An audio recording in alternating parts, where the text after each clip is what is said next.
Alinsunod sa hangarin ng administrasyon na mapagbuti pa ang kalidad ng edukasyon sa Pilipinas, isang bago at modernong gusali ang itatayo sa Bawan Technical High School sa Bawan, Batangas. Pinangunahan ni House Speaker Martin Romualdez ang groundbreaking ceremony riyan. Si Mela Lesmoras sa Sentro ng Balita Live. Angelique, nagpasalamat si Batangas 2nd District Representative Jervin Luistro sa mainit na suporta ng liderato ng Kamara sa kanilang distrito. Kanina nga isang groundbreaking ceremony ang idinaos dito.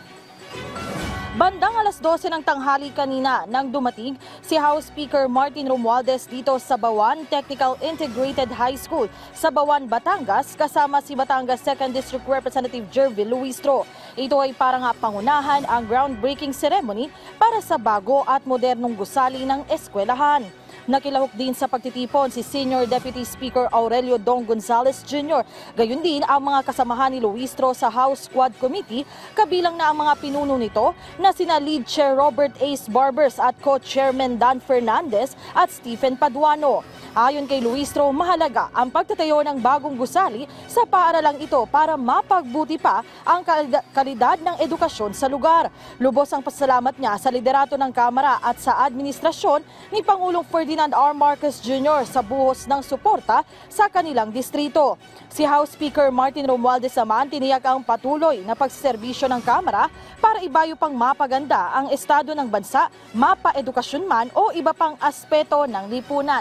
Angelique, sa mga puntong ang ito ay narito tayo sa mismong lot kung saan itatayo yung makabago at modernong gusali ng paaralan. Ito nga yan, Angelique, no? At kung makikita nyo, ito ay malawak na yung lugar kung saan itatayo ang paaralan. Pero, Angelique, ang magandang balita mula kay Speaker Romualdez ay nangako siya na talagang papalakihin at dadagdagan pa nila yung gusali na itatayo rito bilang pagpapahalaga nga sa larangan ng edukasyon at para mapagbuti pa yung kaalaman ng ating mga mag-aaral dito. Kasi nga, Angelique, syempre pag mas maraming gusali, mas maluwag yung mga silid-aralan ng mga estudyante, tiyak na mas matututo ang ating mga kababayan na dito na mag-aaral. Angelique? Yes, okay, Mela. Mga kailan daw ang target date na matapos ito at mga ilang estudyante ang kayang i-accommodate ng unang building na itatayo?